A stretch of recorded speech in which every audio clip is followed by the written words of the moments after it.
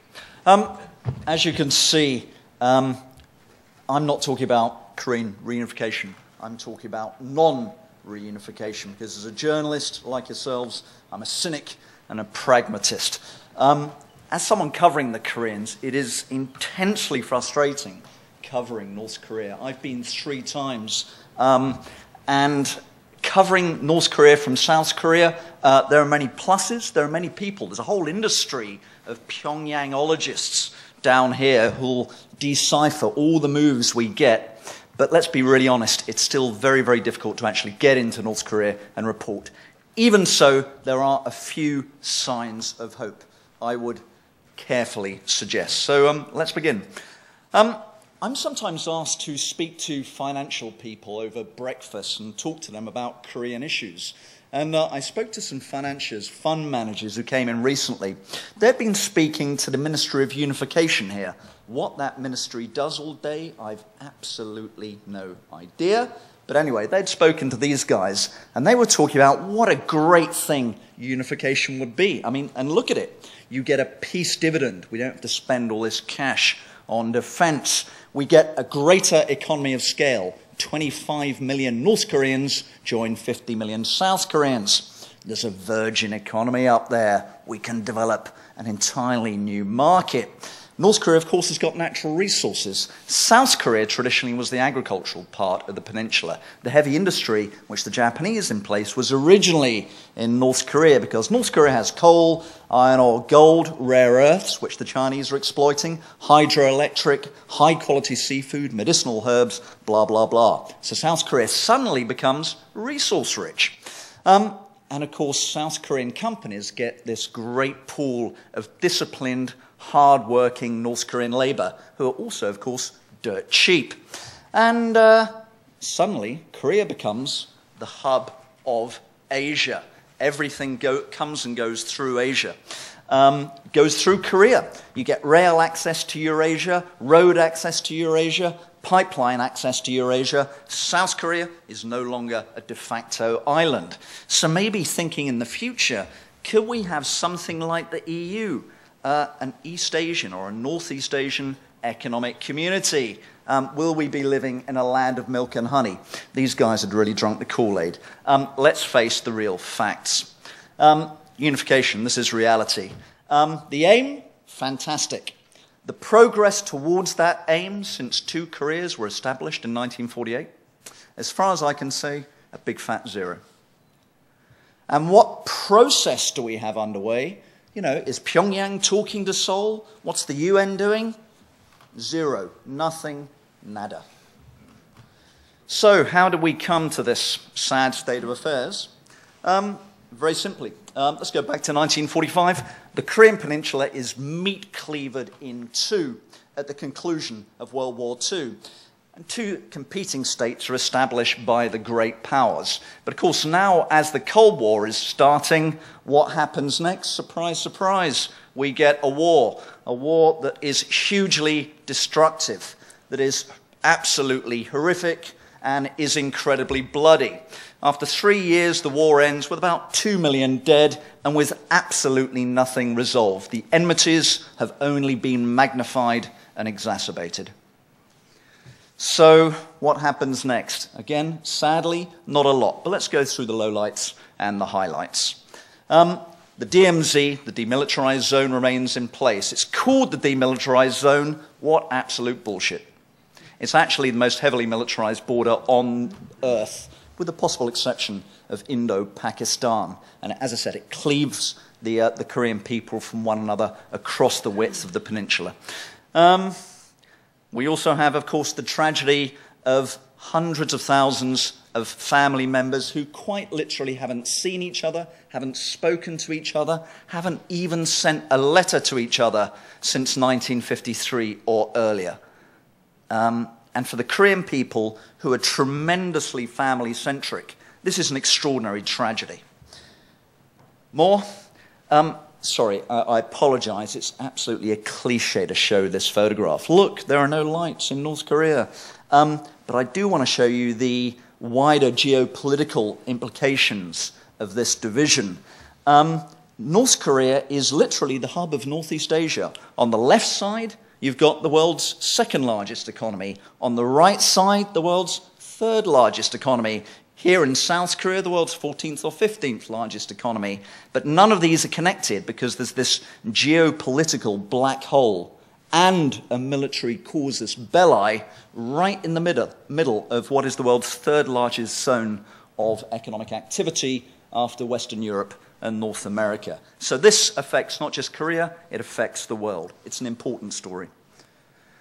But there are some people, believe it or not, who will say, well, there are some pluses to this. I've actually had one professor tell me, you know, you've got to understand the good things about this, Andy. The DMZ is a lovely nature reserve. He was serious. You know, this is a plus. And if you go to Panmunjom, this ridiculous piece of political theatre sitting in the DMZ, and is, by the way, completely unrepresentative of the rest of the DMZ, which is an armed camp. And this is where hours and years of talks just don't take place, although they should. You can take part in some truly inane tourism. So enjoy. Have there been any bright spots? A few. From 2000 to 2008, when there were liberal governments or left-leaning governments here, we had the Sunshine Policy of engagement with North Korea, and it did produce some fruit. Mr. Ha mentioned earlier on the Mount Gumgang tourist resort, which was set up for South Koreans, but it's in North Korea.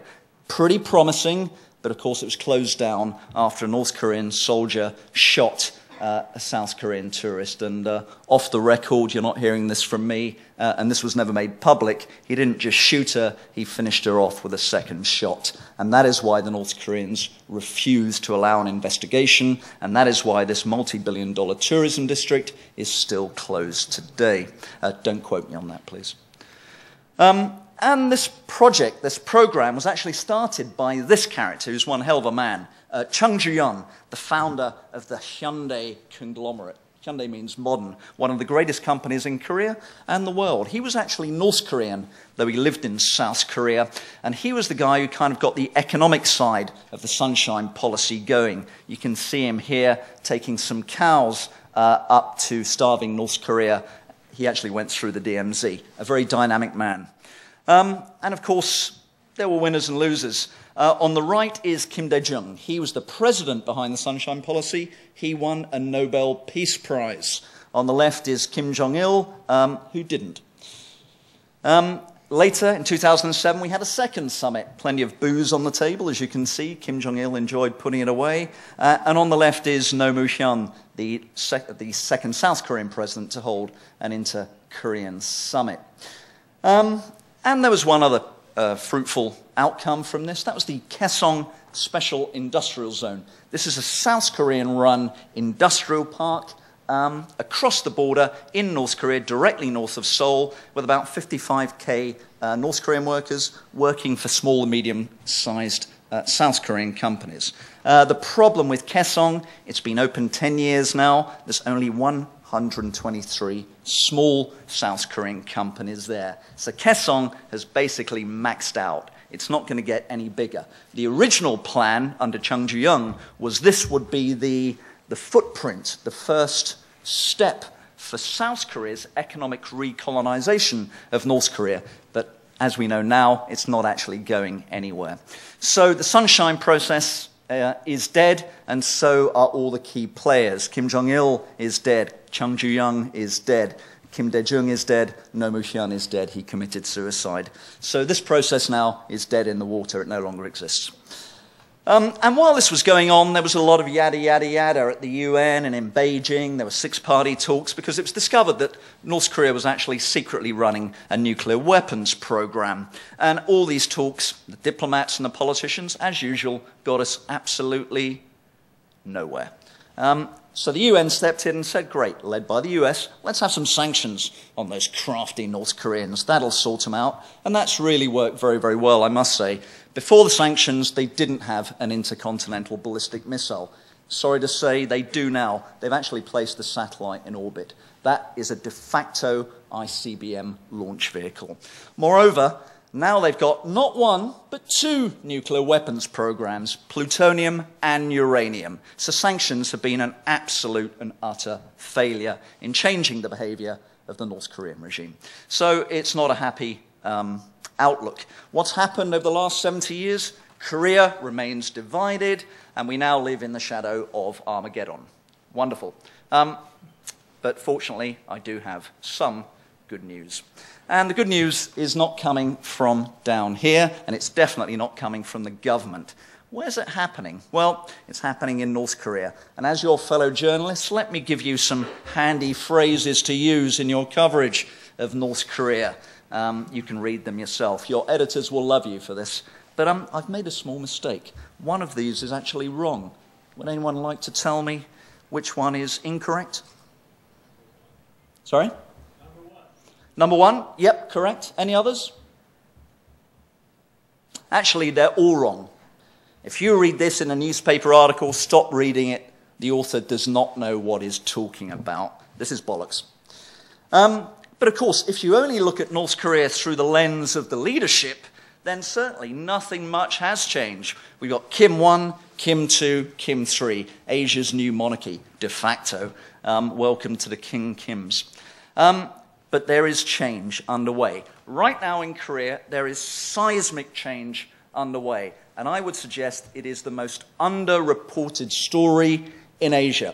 Because my editors are much more interested in nuclear missiles, gulags, concentration camps, and what Kim Jong-il ate for dinner last night. They're not interested in the really big story, which could, in fact, is changing North Korea radically and for the better. Because that change is not coming top-down. For the first time in North Korean history, it's a short history, the state was established in 1948, this change is coming bottom-up, sorry. Where is the change? The change is taking place in the economy. Here's the big issue. North Korea has, under our noses, become de facto a capitalist state. North Korea is now capitalist across the country. And it's happened because of this, the jangmadang, the marketization, the market economy. During the 1990s, North Korea suffered horrific, appalling famines, which may have killed 1 million people, from a population then of 22 million. The state distribution system, the communist rationing system, imploded, it collapsed. North Koreans had no choice but to go across the border to China, start trading, came back home and started running survival, primitive markets. And these markets have not gone away. In fact, they've gone nationwide. It used to be just food and medicine. Now you can buy pretty much anything in the jangmadang in North Korea, from foods to consumer goods to electronics goods. And they're pretty sophisticated. Most of them don't use the North Korean currency, which is really worth the paper it's printed on. They're using international currencies, and they're communicating with each other to set exchange rates through mobile telephones. So this may be a primitive economy, and it's not an official economy. It's not a white economy, but it's also not a black economy. It's not hidden. It's a grey economy. And now the government is finally starting to come around to the idea that this kind of economic system works, whereas our communist system didn't. So what's going on? There are rewards just ahead. Under Kim Jong-un, we've seen incentivization and autonomy for factories, for farms, for fishermen. We're now seeing a real estate market in Pyongyang, even though the buildings are supposedly owned by the state. We're even seeing a venture capital market getting underway. This is the just reward for those who are smart. And if you look at it from an even bigger perspective, the government has jumped in and now setting up special economic zones, SEZs. There are 24 nationwide. I was up there 3 weeks ago reporting. This is Dandong in China. And sorry, I didn't bring a map with me, but imagine this is the Korean Peninsula, north-south, and China is here. Dandong, Siniju. Dandong is here, Siniju is here. So it's a very strategic location. The other one, which I'm going to show you in a minute, is Rajin Songbong on the northeastern flank of the Korean Peninsula. But there are 24 of these SEZs around the country, and they're all seeking foreign trade and foreign investment. And pretty much now, the only players in the Dandong area are the Chinese, who are moving in very aggressively, and I would say very smartly, and I'd fully support their efforts to work in the North Korean economy. This is Rajin Songbong. I was speaking to a Korean-Chinese trader there. This has been underway for about 9 years, but it's finally getting off the ground. The Chinese have acquired one of the piers on the port. The Russians have acquired another, because Rajin Songbong gives you access, warm water access to the Northeast Pacific. And this trader said, there are no poor people in Rajin Songbong. Given that North Korea is one of the poorest countries in the world, that's really pretty remarkable. So what I want to make as clear as I possibly can is we're seeing bottom-up economic change in North Korea, and that change is now being reflected top-down by leadership policy. And this is absolutely critical to understand. But of course, we're missing all this because we're all thinking about denuclearization. So, could this happen? Could the guy on the left do for his country what the guy on the right did for his? Again, in Dandong, I was speaking to a very senior North Korean official. He was a retired government labor minister who's now left government and is exporting North Korean labor to China. About 2,000 North Korean laborers. He's in HR. And I said, you know, I was very careful how I phrased it. I said, isn't this all looking a bit sort of capitalistic to you? And he said, yeah, look, this is perfectly normal. Russia did it, China did it, now we're doing it. That's the natural flow of history. That's from a North Korean former government official. So I would say there is hope in the future, but the hope doesn't lie in the hands of the generals or the politicians or the diplomats. The hope lies in the hands of businessmen. Let's remember, the promising sunshine policy was actually really started not by a politician, but by Chung Ju-young, who was a businessman.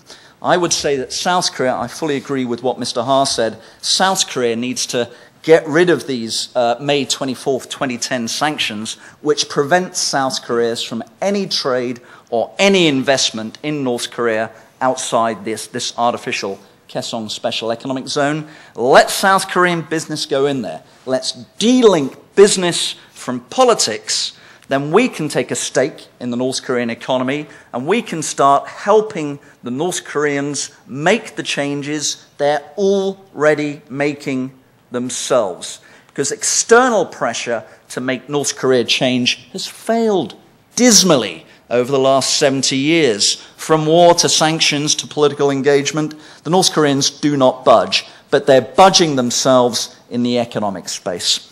But if we want to do that, we have to get rid of this ridiculous focus purely on denuclearization.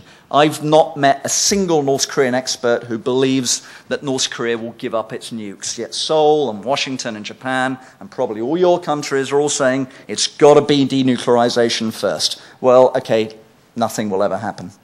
So I think it's time to disengage politics from economics, let the business moon move in, and let's have, instead of this ridiculous non-policy of so-called strategic patience, which basically means let's just do nothing and wait for North Korea to collapse. Let's, instead of that, instead of disengagement, let's engage with North Korea and see if that works. Thank you.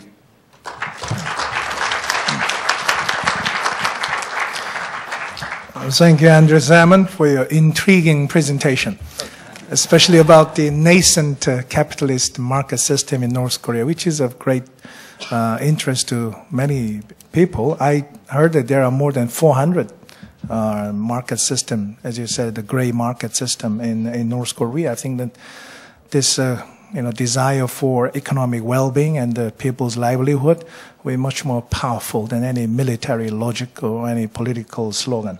But anyway, thank you for your presentation. Next, we turn to Mr. Andrey YASHLAVSKIY from Russia. Mr. YASHLAVSKIY.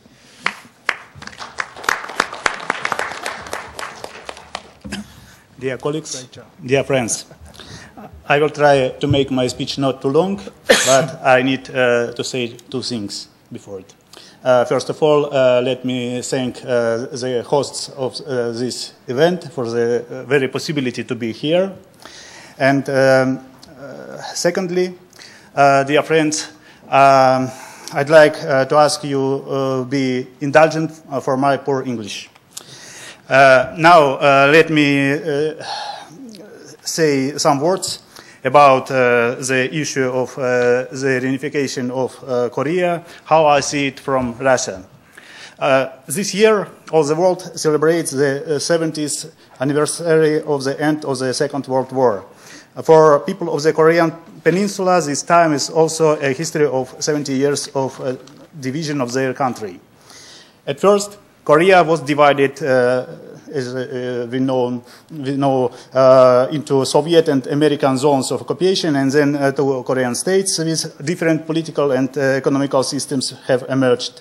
So 1945, it isn't only the year of liberation of Korea from Japanese colonial domination, but also the year when the country was split over. Tragedy of the Korean War has made this division more worse. In some sense, the destiny of Korean people has appeared similar to the destiny of other divided countries, for instance, West and East Germany, or North and South Vietnam. A large slice of responsibility for it lies on the shoulders of the world powers and of my country too. What do we have currently on the Korean Peninsula? On the one hand, existence of two Korean states, namely the Republic of Korea and the DPRK, is a factor of reality. Both of them enjoy this broad international recognition. Both of them are members of the United Nations. And on the other hand, there is an aspiration of Koreans to put end to division of their homeland. It's a fact too. And I really believe that sooner or later Korea will be united. But I'm afraid it could be rather later than soon. A famous American politologist, George Friedman, supposes in his book, The Next 100 Years, a forecast for the 21st century, that by 2030, Korea will be United Nations with about 70 or 75 million population. And frankly speaking, I would like to believe in such forecast, but I have some doubts. As is well known, the aspiration to the reunification is living as on the north of the Korean Peninsula as on the south. Of course, Seoul and Pyongyang have different approaches to the future reunification of the country, because to these Korean states have two different social political systems.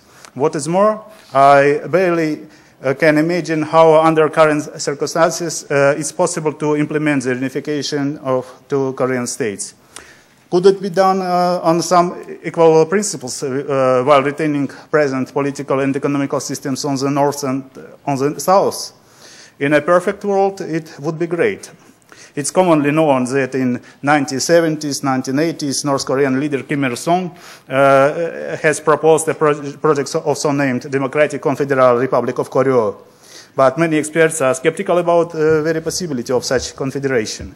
And Chinese model, one country, two systems, is unlikely applicable in this context. Sadly, because of many factors, the sunshine policy by South Korean President Kim Dae-jung wasn't successful too. So the possibility of reunification by takeover remains, and even the hostile takeover. How it have been in the case of Western and Eastern Germany, or of North and South Vietnam. But does the Republic of Korea want to be taken over by the compatriots from the North? I don't think so. And I'm sure North Korea doesn't want to be taken over by the South. Besides, I'm afraid both scenarios could be a result of a serious cataclysm, for instance, a war. I believe Koreans have no need in any war on the peninsula. So, what's to be done? Frankly, I haven't any ready answers, but I know exactly that the dialogue of both Korean states is essential. And it's necessary to solve some vital problems, from creation of common transport infrastructure till everyday human contact between Korean compatriots from the north and the south. We know that in recent years, progress in negotiations between the north and south was reached. In particular, North-South Joint Declaration was signed in 2000. The declaration has asserted a willingness to resolve the reunification question with common efforts of the whole Korean nation. A wide range of meetings and negotiations on the different levels was carried out, and then it seemed that we could see a light at the end of the Korean tunnel. Unfortunately, because of many reasons, the inter-Korean dialogue has become at risk of breakdown. I'm not going to be a defender or any participant of the conflict, nor North Korea, neither South Korea, and I don't want to blame anybody. But it's my belief that all participants of the conflict, both North and South, are responsible that the opportunity have been missed. I'm afraid I can't speak as an expert on Korean affairs. But as a journalist, I monitor the situation on the Korean Peninsula permanently, so I propose that I can make some conclusions. I'm sure that one of the main problems in this context is an unwillingness of this or other side of conflict to meet halfway, to consider other side's opinion, to try to understand fears and phobias of the opponent. Instead, the dialogue between two Korean states looks sometimes like a conversation of two deaf guys who discuss each other but don't hear each other. And by the way, in my opinion, the important role of mass media is to try to transmit hopes and fears of both sides of the conflict, because it's necessary to understand the Korean problem not only from point of view of Pyongyang or point of view of Seoul, but from the sides at least. At the start of this year, encouraging messages were sent by leaders of both Korean states. In particular, North Korean leader Kim Jong-un, in his New Year address, urged South Korea to re-establish interrupted high-level contacts and to conduct negotiations. And for her part, the president of the Republic of Korea, Park Geun-hye, talked about readiness to negotiate with the North. These messages have generated weak hopes to renovation of the inter-Korean dialogue, but a next development in the situation has shown that tension on the Korean peninsula is intensified only, and Pyongyang and Seoul talk each other in terms of ultimatums. And of course, the Korean nuclear problem is deadlocked. So, for today, any words about the possibility of Korean reunification look like science fiction. However, it doesn't mean that the question of the reunification isn't on the agenda at all. Sorry. I'd like to recall that in late of 80s, the Federal Chancellor of West Germany, Helmut Kohl, claimed that the reunification of Germany have been possible in many years only. But in 1990, already Germany has become united. Here I'd like to return to the point where my speech was beginning. This year, the whole world celebrates the 70th anniversary of the end of the World War II. This May in Moscow, great events will be arranged to celebrate Victory Day and defeat of Nazism in Europe. And our authorities invited to the celebration leaders of both Korean states, as Park Geun-hye from the Republic of Korea and Mr. Kim Jong-un from the DPRK. As far as I know, North Korean leader is going to visit Moscow this May, but the question of visit by President of the Republic of Korea is still remaining unclear. In my humble opinion, Moscow could become the ground where two Korean leaders could meet together to discuss dividing problems and also to try to find some common points. Naturally, there are a lot of different nuances of interior and foreign policy, and these nuances can do harm to the meeting of the leaders in Moscow. As for me, from usual human point of view, it would be a very pity if such meeting isn't possible. After all, any dialogue is more better than overt hostility. As I have mentioned, Russia alongside other major powers has its part of responsibility for the division of the Korean Peninsula.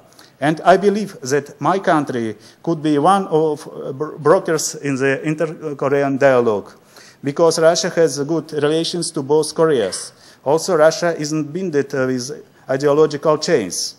Russia has normal relationship with the Republic of Korea. Diplomatic relations between our countries were reestablished 25 years ago. And since that time, South Korea has become an important economical partner for Russia. Of course, the potential of these relations isn't open in full. Also, Russia has generally good relations with North Korea. It's worth to add that recently, 2015 was declared as the year of friendship between Russian Federation and DPRK. So, close relations between Russia and North Korea on the one hand, and kind relations between Russia and South Korea on the other hand, would become a good possibility for normalization of inter-Korean relations and for trilateral cooperation in different areas. The Eurasian initiative by the President of the Republic of Korea, Park Geun-hye, to build a united, peaceful and creative Eurasian continent also opens new possibilities for the trilateral cooperation between Russia and both of the Korean states. And it could lay the foundation for the future of the Korean reunification. Russia, as is well known, is not only an active participant of six-party talks on the Korean nuclear problem, but it's also a very close neighbor for Korea. Russia has common border about 18 or 19 kilometers with the DPRK. And of course, Russia isn't enthusiastic about the neighbor with nuclear bombs and missiles. Naturally, I mean North Korea. You know, in 2013, Russia has supported UN Security Council's resolutions to toughen sanctions against Pyongyang. But in the same time, I'm sure that Russia wouldn't like to have near its borders another state with a large US military presence, and maybe with American nuclear weapons. In summary, let me stress the point that in the Korean context, the main object for Russia is the prevention of any threats for its security and for its national interests from the side of the Korean Peninsula. Naturally, my country is interested in inter-Korean reconciliation and active cooperation between the North and the South. But Russia seeks a maximal predictability of potential aftermath of the Korean unification. And discussing the future of the reunification of Korea, this concern must be taken into account. So I believe that united, nuclear-free and foreign military bases-free Korea would meet the interests of Russia. Thank you very much. Thank you, Mr. YASHLAVSKIY, for your presentation from the viewpoint of Russia. Next is Mr. Yong ZHANG from China, China's People's Daily. Mr. ZHANG. Thank you, Mr. Chairman. Good afternoon, distinguished participants, ladies and gentlemen. It is my great pleasure to come to the beautiful city of Seoul and attend this conference. I want to thank the Journalists Association of Korea for inviting the Chinese delegation and for their enormous efforts in making all this happen. The theme of this conference is a topic of profound significance, and it also makes people feel heavy. As Chinese, we understand well the pain of national division, and we share the same aspiration for reunification of the people on the divided peninsula, because China has yet to achieve its goal of national reunification. As a matter of fact, the Peninsular War has directly led to the Taiwan issue. Many Chinese historians believe that without the war and the intervention of the United States of America, there would not have been the Taiwan issue. The war has changed the fate of the people in the Northeast Asia, and it has left remarkable impact on the world politics as well. Before coming here, I studied some historical records and had a surprising discovery. The 38th parallel, which separated the north and the south of the peninsula for 70 years, was drawn by a low-rank military officer of the United States. After the Japanese announced their decision to surrender, the officer was given an order by the State Department to make an emergency plan, dividing the sphere of control on the peninsula between the Allies and the Soviet Union. And he had 30 minutes to do it. That was what happened. A decision made in 30 minutes has ruled the peninsula for 70 years.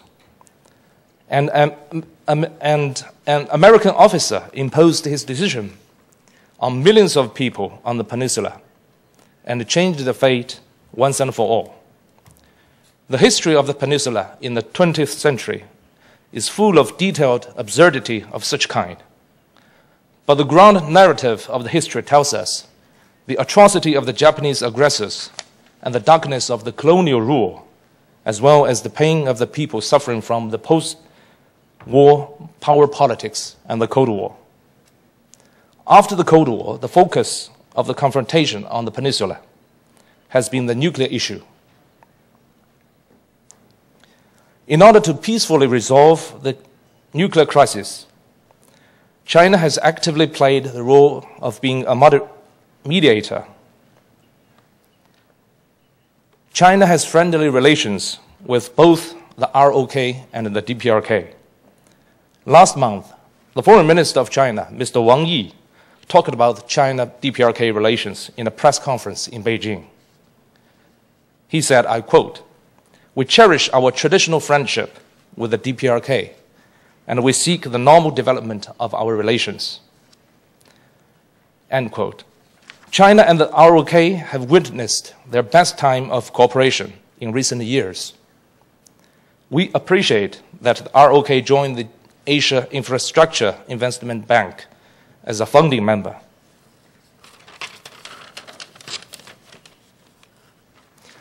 According to my understanding, China's policy regarding the nuclear issue is a clear-cut one. First, the denuclearization of the Korean Peninsula must be upheld. Second, the Korean nuclear issue must be resolved by peaceful means. Third, the peace and the stability of Korean Peninsula must be maintained. Fourth, concerns must be given to the security of the DPRK. It is understandable that the DPRK has a sense of insecurity. It will not voluntarily give up its nuclear program before its security is ensured. Currently, the nuclear issue is locked in stalemate. Facts has proved repeatedly that the power politics on the peninsula has reached a dead end. In fact, the situation is a result of power politics. To break the impasse and seek reconciliation, the relevant parties need to change their mindset. From a Chinese journalist perspective, I would like to take this opportunity to share with you my thoughts on this vision. First, rethink the security concept. In today's world, security means much more than before, and its implications go well beyond a single region or time frame. All sorts of factors could have a bearing on a country's security. As people of all countries share common destiny and become increasingly interdependent, no country could have its own security ensured without the security of other countries or of the wider world. In 2014, Chinese President Xi Jinping addressed a summit on Asia security, putting forward a new concept of security. He said, I quote, "One cannot live in the 20th century with the outdated thinking from the age of Cold War and a zero-sum game. We believe that it is necessary to advocate common, comprehensive, cooperative, and sustainable security in Asia. We need to innovate our security concept, establish new regional security cooperation architecture and jointly build a road for security of Asia that is shared by and a win-win to all. Second, rethink relations between nations of different strength. China holds that all countries should respect one another and treat each other as equals. Countries may differ in size, strength, or level of development, but they are all equal members of the international community with equal rights to participate in regional and international affairs. Being a big country means shouldering greater responsibilities for regional and world peace and development, rather than seeking greater monopoly over regional and world affairs. To respect one another and treat each other as equals, countries need to respect other countries' social systems and development path of their own choice, respect each other's core interests and major concerns. All of us must oppose interference in other countries' internal affairs and reject attempts to destabilize the region out of selfish motives. Third, rethink the major power relations. China and the United States have agreed to build a new model of major country relationship featuring no conflict, no confrontation, mutual respect, and a win-win cooperation. Some international observers have considerable anxiety over China's rapid development. Their logic is that an emerging power must challenge the old one, thus triggering a worldwide clash, just like the Athens and Sparta in Thucydides' words. They have predicted that China and the United States will enmeshed in the Thucydides trap. This is a malicious theory that only generates malicious results. I would argue that the world has enough space to accommodate the major countries, such as China and the United States. As a matter of fact, China and the United States have much more fields to cooperate rather than to compete. Both sides are influential countries on the peninsula issue. The productive cooperation between the two countries on the peninsula issue will be a touchstone of the possibility to build the new model of major country relationship. Fourth, rethink relations between neighboring countries. We cannot choose our birthplace and neighboring countries. Northeast Asia is home to China, Japan, North Korea, and South Korea. And the four are geographically connected or only separated by a narrow strip of water. Frankly speaking, due to historical issues and realistic interests, the relations among the four countries are far from being satisfactory. Ruining relations with neighboring countries is not a choice for wise statesmen. One country and its people can have sense of security and more chances of prosperity only after it manages well the relations with their neighbors. In 2013, China put forward the initiatives of building a Silk Road economic belt and a 21st century maritime Silk Road. The Belt and Silk Initiative will first bring benefits to its neighboring countries with friendly relations. Through such win-win cooperation and a common development, countries in the Northeast Asia region will join hands in building a community of common destination, and we will be able to create new opportunities to break the ice. Ladies and gentlemen, the former US Secretary of State, Henry Kissinger, wrote about the difference of strategic thinking between China and the Western world. In his book On China, he discovered that in The Art of War, written by ancient Chinese thinker Sun Tzu, the word of shi, S-H-I, the word of shi has such a rich connotation that he cannot find a counterpart for the concept in English. He wrote, I quote, "In the military context, shi connotes the strategic trend and the potential energy of a developing situation.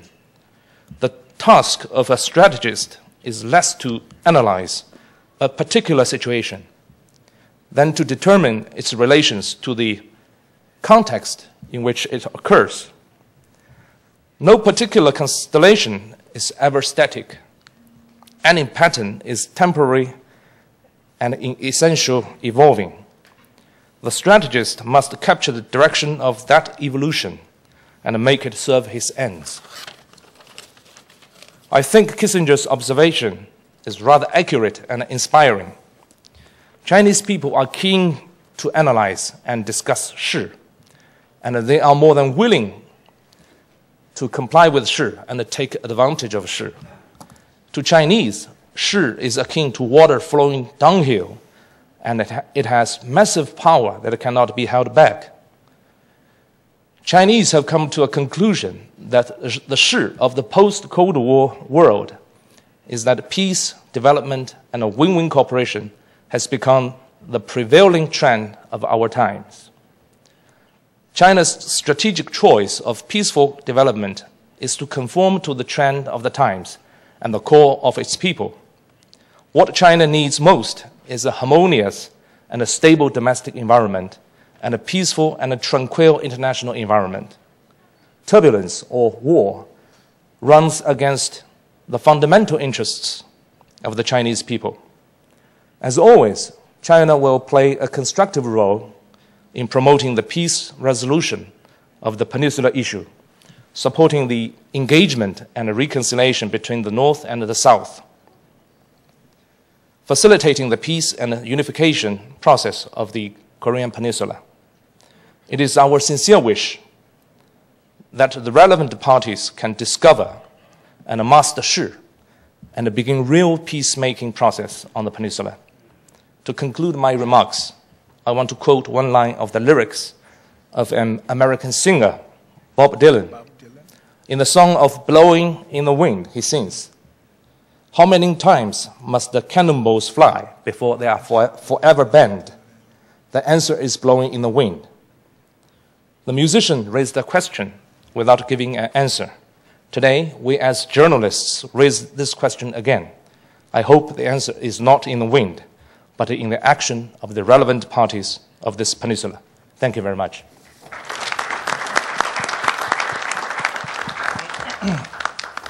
Well, thank you very much, Mr. Yong ZHANG. We have covered a wide range of issues and aspects related to the unification of two Koreas on the Korean Peninsula. We have seen the importance of the relationship between the two sides, how to improve the situation on the Korean Peninsula, not to mention how to resolve this nuclear issue, which has been continuing for more than several decades. And also we have seen the emerging market system in North Korea, the proliferation of so-called 장마당, the marketplace, for the livelihood, the daily livelihood of the people in the North, regardless of this political situation and the nuclear issue and so on. There's something that is natural, which is emerging in North Korea. And also the view from China and Russia, the countries that are close to the region, geographically and also politically,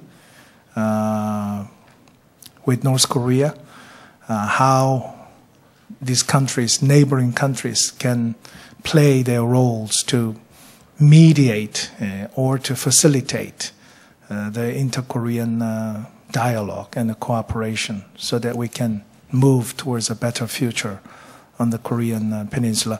Mr. Ha has made a good presentation on the public opinions in South Korea. Basically, people support unification, but some people think it's not necessary.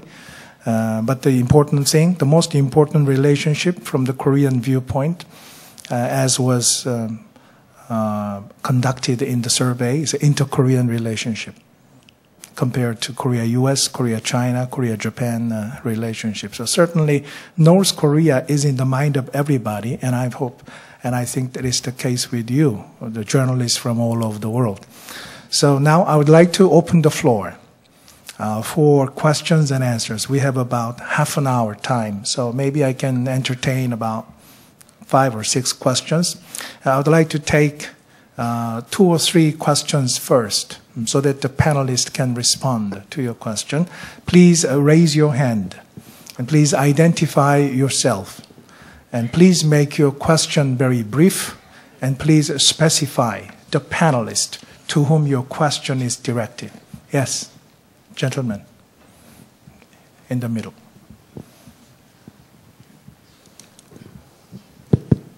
Thank you, Chair, for giving me this opportunity. My name is Keshav Paudel.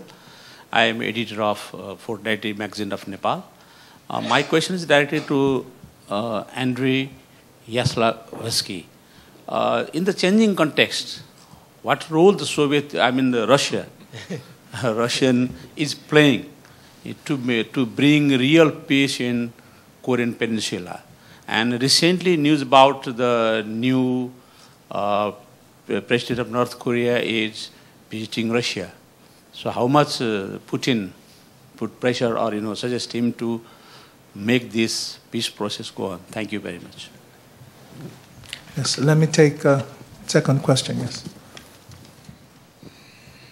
First one is for you, Mr. YASHLAVSKIY. My name is Teguh Santosa. I'm from Indonesia.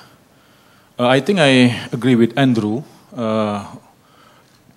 Listening to your presentation at the beginning make me almost give up. I think that you will present a quite common view when we are looking at North Korea.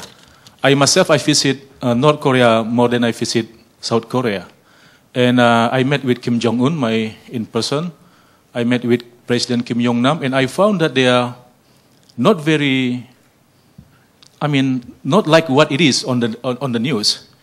And like what Andrew said, there are many changing that I can see in North Korea.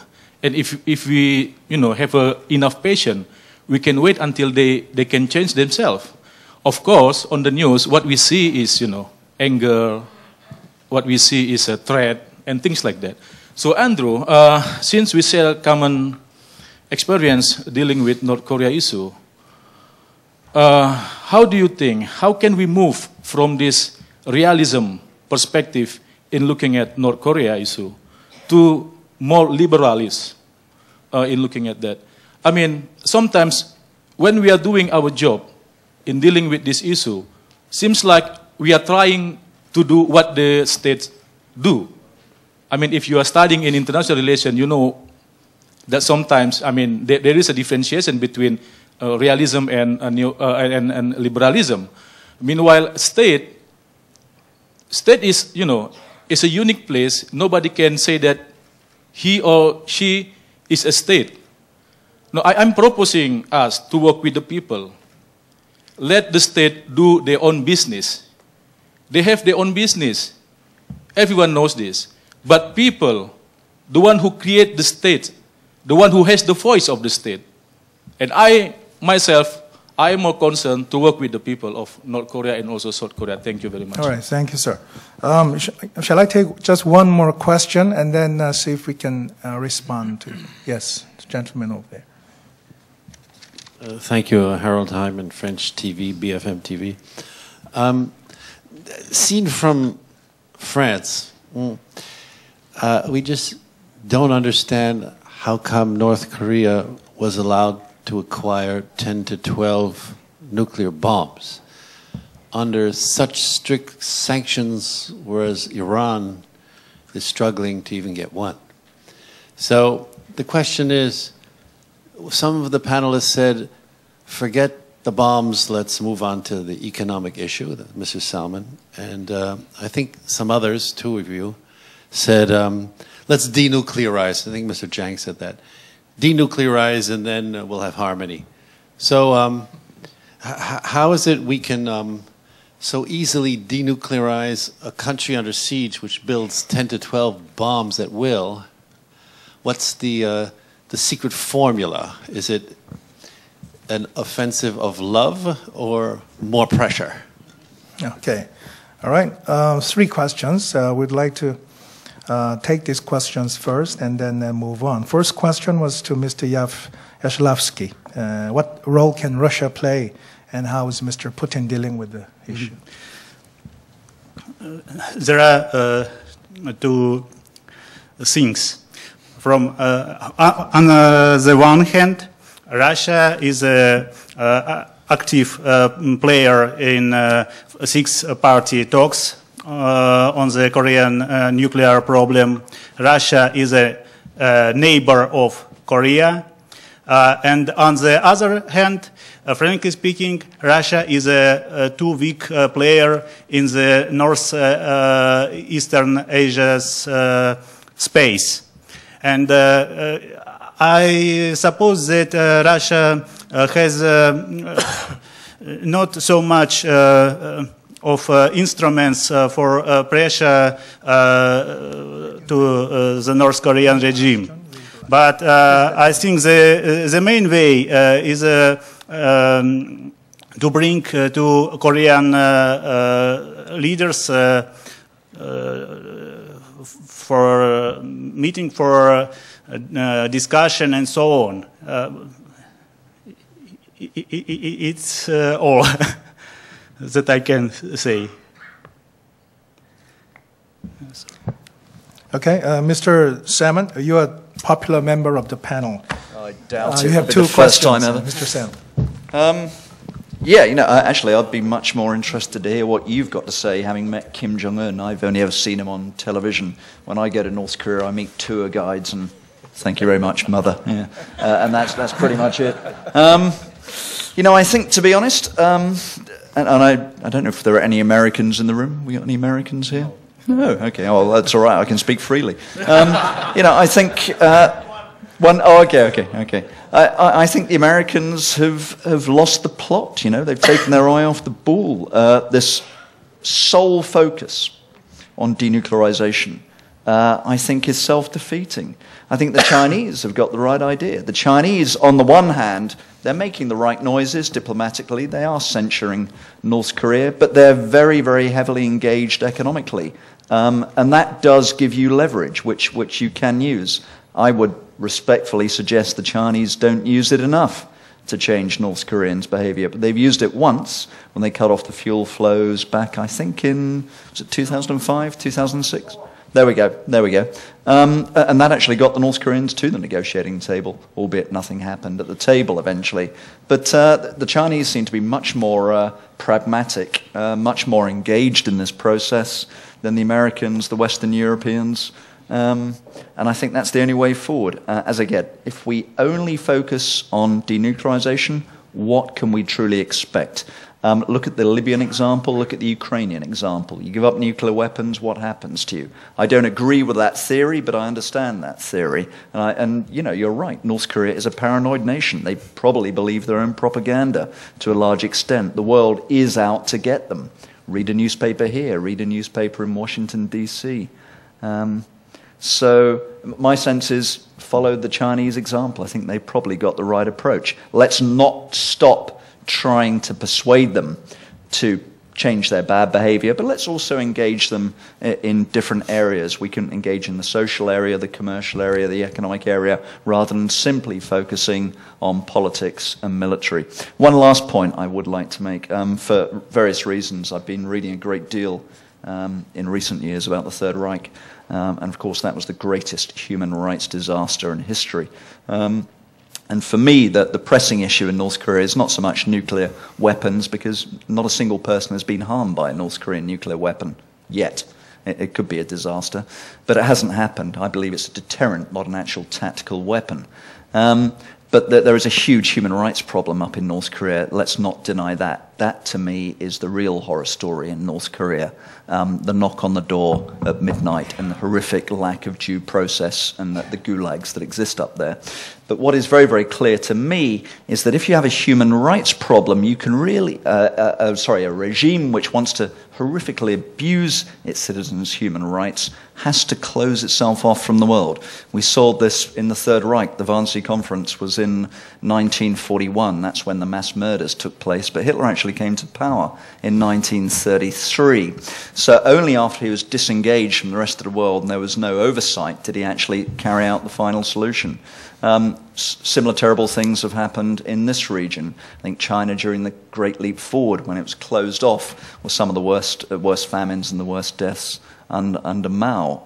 The Cambodian genocide took place when it was closed off from the world, and the North Korean human rights disaster, which is taking place up there as we speak, happens when North Korea is very, very largely closed off from the world. If we can somehow open the country up, perhaps by economic means, I think that gives them far less space to play with to abuse human rights. Thank you. Thank you. Mr. Ha, would you like to respond to the denuclearization question? Right. I must add up one dimension. The nuke game, the game of the role of the game has significantly changed since North Korea conducted 3 nuclear tests in 2006 and 2009 and 2011. So even though we don't formally regard North Korea as a nuclear state, North Korea is nuclear power. So we don't still formally announce that North Korea is nuclear power, but we have to deal with the nuclear North Korea as well. So they might have 10 to 12 nuclear bombs, and someone says that we have to forget the bomb and let's move on. And I know there's some movement that we have to decouple 2 dimensions of the game. So I know, yeah, that's okay, but we have to use carrot and stick and at the same time, and we have to maneuver 2 different games. We have to still deal with the nuclear North Korea. As South Koreans, we cannot live with the nuclear nuke. It's a significant threat to South Korean people. I mean, the South Korea can annihilate it from the map on one night, so we cannot deal with that. So I think it's really hard to denuclearize North Korea, but we should not give up. So we have to keep going on, and we have to keep our best to denuclearize North Korea. So 6-party talks, even though that formula has stopped from 2008, December, I believe, so we must resume. The China is a chairman country, so China must do their best to stop that process again and start that process again. So just let's not give up, and the end game must not be changed, I think. Thank you. Can I take some more questions from the floor? Yes, the lady there. Yes, the gentleman over there, and the gentleman at the back. 3 of you. Yes. Hello, my name is Ingrid Steinagashi. I'm from an Austrian newspaper. I would like to have some ideas from the South Korean side. In case of reunification, what will happen to these thousands of American soldiers here? Will they do their maneuvers in North Korea, or I wonder whether China would like this? Yeah, all right. Second question from the gentleman there. Thank you. I'm Flemming Utzen from the Danish daily newspaper Politiken. Andrew, thanks for your intriguing remarks on the development of a kind of a capitalism in North Korea. I've heard that from other Korean scholars, and I find it extremely fascinating. But if we assume that the North Koreans eventually will succeed with their own brand of a market economy, and if we also assume that they will never abandon their nukes, don't you believe that the end of the line is not a unified nation, but a confederation or a federation of some kind? Because the primary aim of the Kim clan in Pyongyang is survival. I think there can not be 2 opinions about that. And interestingly, if you point that argument and spread it out here in Seoul, I've been a visitor here for more than 30 years. I've interviewed ex-presidents, Kim Dae-jung when he was in house arrest, etc. There are no South Korean politician who can survive a minute, 1 minute, if he stands up and campaigns for perpetual division. It's extremely difficult. Everybody is for unification, right? They have to, because it's so emotional. It goes very deep. They're constitutionally required to be. And the Constitution requires it. But what you are arguing is actually perpetual division. Please comment. All right. Yes, gentlemen at the back.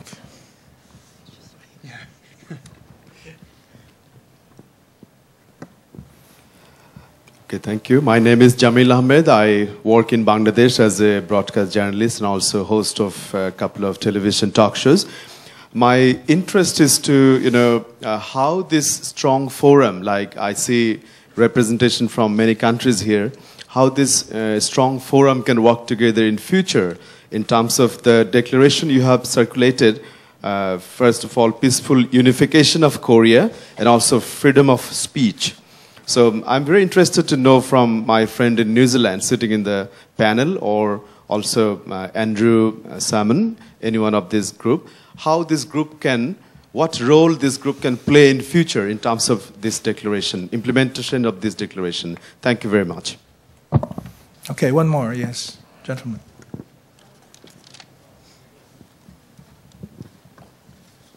My name is Salim Bukhari. I am from Pakistan and editor of The Nation. First of all, I wish to just really compliment Mr. Andrew for making an excellent presentation, which sounded more like sarcastic, but this was realistic as well. Another thing is that I want to share my experience. In Pakistan, we have been sanctioned at least 30 times, and the whole world was against us for having a nuclear program. Our Prime Minister gave his life for that, you know. Could you put your microphone? Yes. But yet we are nuclear. Nothing could stop the subcontinent being nuclear. India is a nuclear country. We are a nuclear country. Germany's reunified, not because of it was the will of the people and was just respected. It was just because all the five who divided the Germany, they wanted at a stage to reunify both the countries. I'm sure unless all the 5+1, whenever they will decide that they should reunify, they will. I'm very positive about it. Another thing, I visited North Korea in 1986 with President Taewon Ha and met Kim Il-sung and interviewed him separately for my newspaper. At that time, I was working for Muslim. The only danger is that the 3 generations have gone by and the society in North Korea is totally regimented. In absolute term. Nobody is focusing that. And as long as the Kim Il-sung family continues to keep the society regimented, nothing will work. I want Andrew you to answer and explain to us why nobody has spoken anything about how the North Koreans are living. Sorry, I can't hear you. Could you? I'm saying that why nobody has told us what is the life like. If you just allow me one more minute, I'll give you one example. There was an American who visited the Institute of Military Academy in Pyongyang, and he delivered a lecture. So the whole crowd kept listening, pin drop silence, and then came the translator. And during the course of his translation, he said, at this point, our American friend cut a joke, and everybody said, ha, ha, ha. Why are we not focusing the regimentation of that society? Unless that is addressed, nothing will work. Thank you. Okay, thank you. I know there are more questions, but let me just take care of the 4 questions first. Mr. Ha, to the first question. Yes. The presence of U.S. Troops after the unification, yes, that's the very, very popular issue that I haven't dealt with this question quite many times, but it's still very perplexing and very complex issue. The one surprising thing is that North Korea, they keep saying that the precondition for reunification is expel all the U.S. troops from South Korea, and that's the precondition they keep saying that. But at some point, they said, we don't oppose to the idea of U.S. troops' presence in Korea after reunification. I don't know whether there's another precondition or there's some hidden things behind, but they one time said that, and Chinese also said they are not opposed to the idea of that. I think the role of the U.S. troop must be changed after reunification. They came to South Korea in the year of 1945 to restore the order in the peninsula. So if we reunified, there's no reason for them to stay. But if they change the purpose of staying here, if I take one example, for making permanent peace in region or for the East Asia or some like better role than now, they might find the reason to stay longer. So it remains to be seen, but still, yeah, that's the answer that I can give you at this point. Maybe Park Jin has a better idea about it. My role is to make it more smooth. But if I have some time, I'll come back to that point. Mr. Andrew Salmon, you have 3 questions and comments. Yes, to respond. I've written down my answer, but I've forgotten what your question was. I'm sorry. First, regarding the Confederation and something on nukes, right? I mean, to me, the nightmare scenario in Korea is not a nuclear war.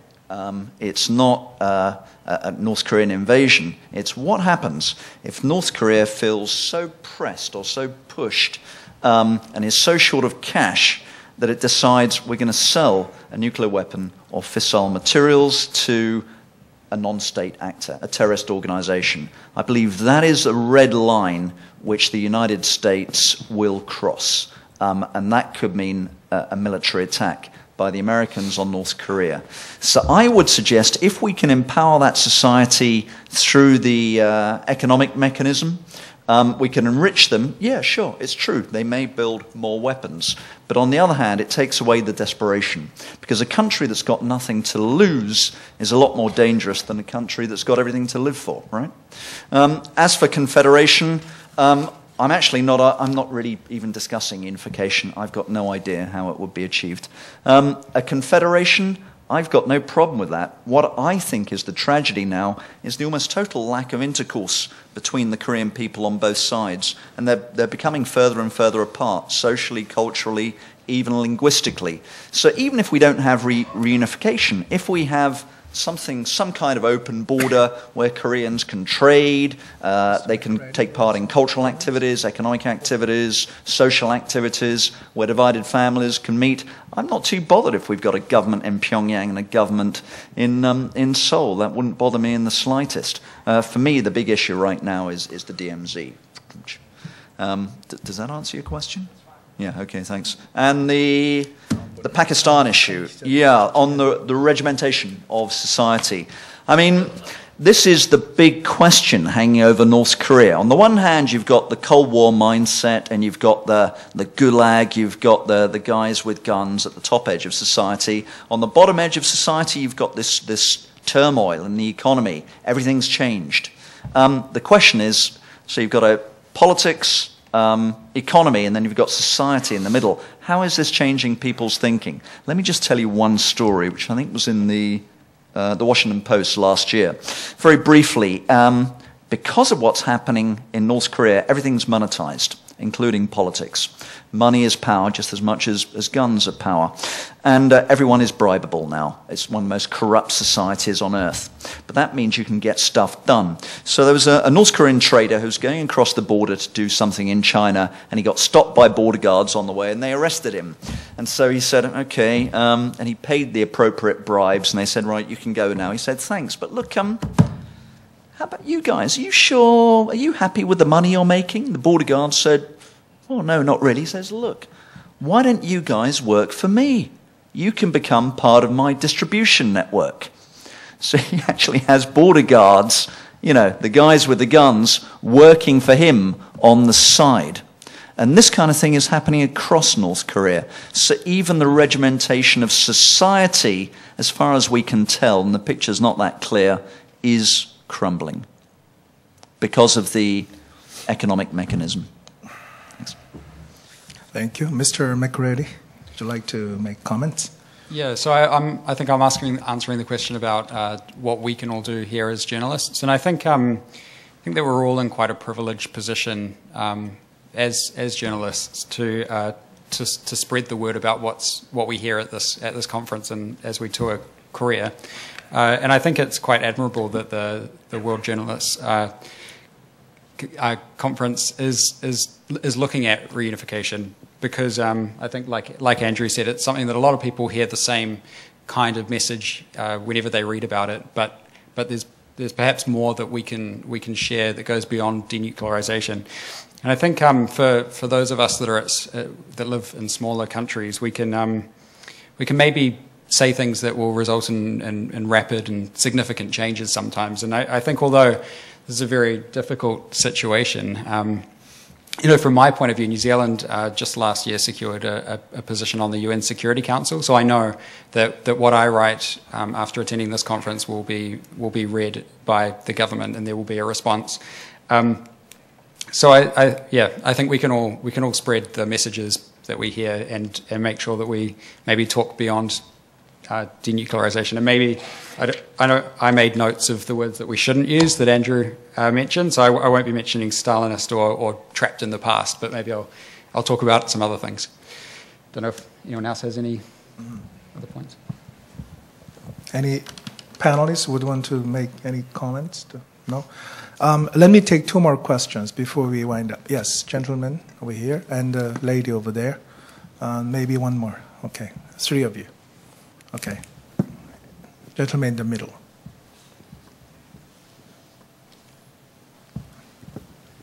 My name is Vasil Sotiru from Bulgaria. I have a short question to the organizers. We just spoke here what we as journalists can do about the unification. My short question is to the organizers, did they try to invite a North Korean journalist to this conference? Well, I know that he probably would not be allowed to come, or he would try to indoctrinate us. As much as we know, he can do that. Of course, he will have no success at all. But anyway, these will be some small gestures to the way of, let's say, overcoming the psychological barrier, because this is, I think, one of the main issues, obstacles on the road to unification. This is the psychology, which is completely different already. 70 years after the division, Korea cannot already be considered one country because the generations have gone. They've got nothing in common. Just a few very, very old people have remained who still consider Korea as one country. So I think the issue is of small steps which can lead to some kind of overcoming the barriers at this moment. So the question was about the invitation to North Korean journalists. Thank you. I had the same question in mind. I think if there is a journalist from North Korea present here, he or she might be very popular to answer the question. The second question, who was it? Yes, the lady over there with glasses.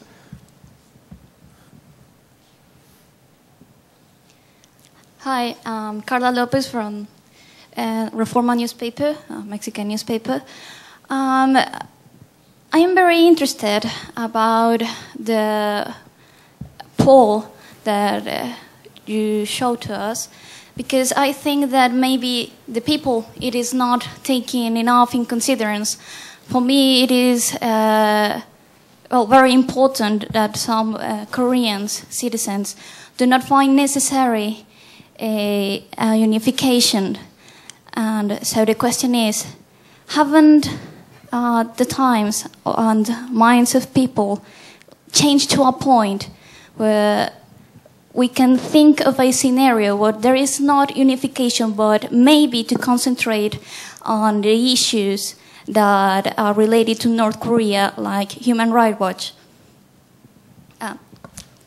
All right, that was a question. And one more, there was a lady, yes, over there. Hi, I'm Anouk Eicham from the Netherlands. from newspaper NRC. I do two things. I wanted to make a short remark on the declaration, and as a journalist, I have the feeling that I don't feel comfortable with saying that I strive to unification myself. But I mean, I understand as a reporter, of course, I would want to report about it. But that's just on a personal note. I have a question for Andrew. I haven't met Kim Jong-un as one of the few, perhaps, but I met my ambassador in the Netherlands, and he said something about that the Korean people is becoming more two kind of people. So that really stuck with me. That's kind of what you said. But if you think about the situation, sometimes a country also has motives to keep a situation in the current situation.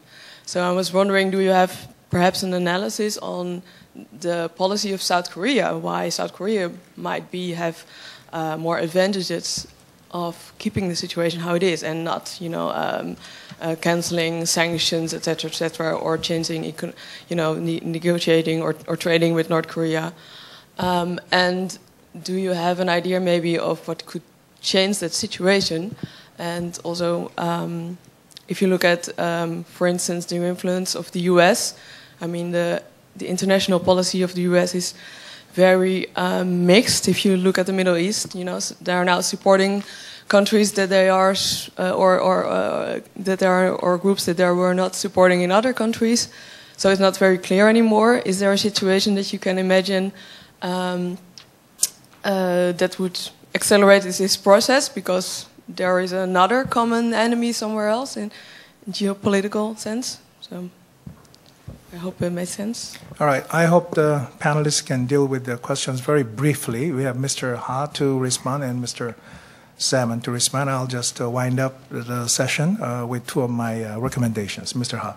All right. About inviting North Korean journalists, on behalf of Mr. Park Jong-ryul, he's the chairman of this program, and I believe he must send a couple of invitation letters to North Korean journalists. But maybe, as I told you before, we are under the sanction against North Korea. So, inviting North Korean journalists might be against the May 24th measures. So we have to check it. But maybe even though we send invitation letters, our government must say, or North Korean government, it's not time to go. So it's really sad that we don't have North Korean journalists here. So maybe next year, after we abolish May 24th measures or we have better relations, we might have a chance to talk with North Korean journalists. I myself has numerous chances to talk with North Korean journalists, but to be frank, the North Korean journalists are really different from us, the real journalists. So they might represent the government positions or the member of the their CIA or something like that. So they might have some different opinion about this. So yes, we can talk to them, but their system is a little different. I want to say that. And the briefly responding about the unification, I didn't.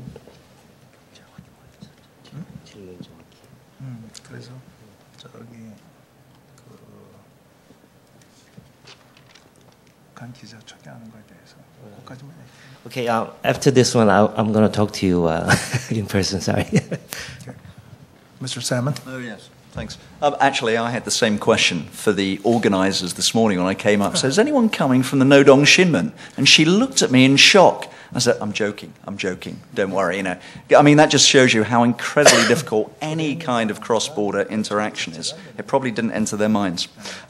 But to come to your question, in terms of the countries which are directly involved with North Korea, who accepts the status quo, who doesn't, the South Korean left used to argue that it was the Japanese and the Americans who were maintaining the division in the peninsula. I never really bought that, and I think today that's nonsense. Today, I think the Americans and the Japanese are the two countries which would most like to see North Korea implode, collapse, disappear, or just sink out of sight. South Korea is trickier to handle. Which countries want North Korea to remain? I think clearly China is supporting it. It's been a buffer on their northeastern flank for millennia. It's a very, very sensitive strategic area for China. So the Chinese are very, very keen to maintain North Korea as is. And I think in that sense, their policy hasn't changed since November 1950, when they routed UN forces deep inside North Korea. And of course, the DPRK, perhaps not the people, but certainly the leadership want to maintain the status quo. So, I mean, the South Koreans, it's tricky. You know, I mean, I wouldn't like to say different opinion polls tell you different things. Most South Koreans I know just don't really spend much time thinking or talking about North Korea. It's a different country. They've got no direct experience of it. And I think most people in most occupations, most of the time, accept the status quo. Because let's face it, unification long term will be a jackpot, absolutely, a bonanza. Short term, it's incredibly risky. How's it going to happen?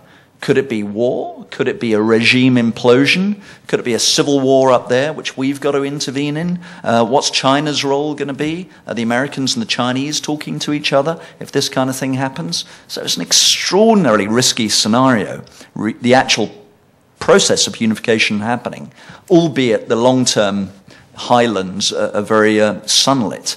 So I think South Koreans, many of them are quite happy to accept things as they are and just get on with their lives. And they also don't particularly want to shoulder the enormous financial burden that reunification would incur. The lowest figure I've seen is the first year of unification would be $50 billion US. That's the lowest figure I've seen. So to answer your question, speak to South Koreans. They'll probably all give you different answers. Thank you. Well, thank you very much. Time is... Excuse me, may okay, I Mr. add a Zhang? few words? Okay. For the first time, there's no question for China. I'm a little bit surprised, which is good, and also bad. Regarding the question about how we can, what kind of role can we play to promote the peaceful reunification of the peninsula, I just want to add one line. Maybe every individual in this room can do little about it, but as a Chinese old saying says, even we know we cannot do much, but we have to do it. If everyone do a little bit, we can make a change. That's what I want to say. Another point I also want to make is, many people question the relations between China and the DPRK. I would say the relationship between China and the DPRK is a blessing, for the regional peace, because we have a channel for communication with the north side of the peninsula. Thank you. Okay.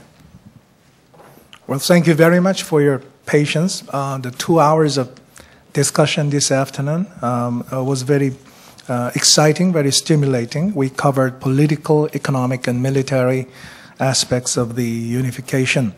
If I can add one thing to this equation, that is a humanitarian dimension. I think the most important thing that we can do while this nuclear controversy is continuing is to let both sides on the Korean Peninsula to agree to reunite the separated families, at least briefly, because people are passing away. My parents, for example, who came down from North Korea during the war, they all have passed away without being able to return to their hometowns.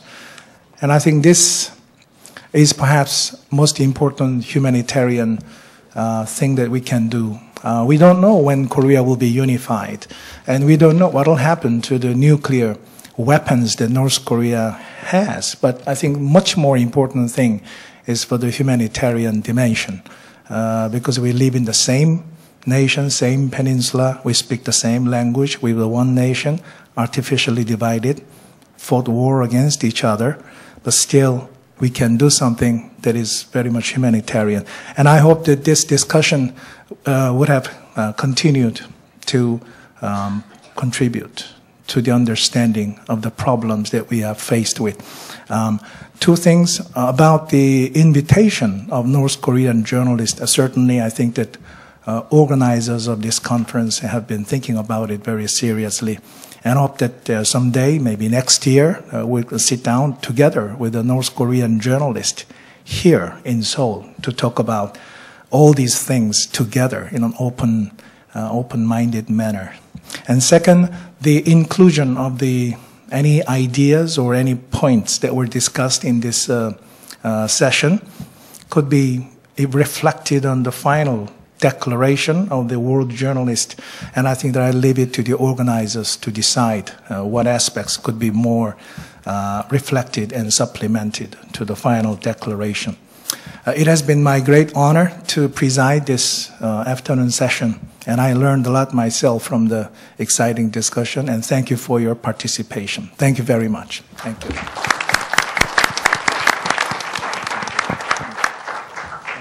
Well, thank you very much to the panelists who gave us a very informative and fruitful session in thinking about the Korean Peninsula and the plans to unify the two Koreas. We'll now take a short break, and please return to your seats by 4:10 p.m. because our last session of the day will start at 4:15. So please take a short break and come back to your seats whenever you can. Thank you very much.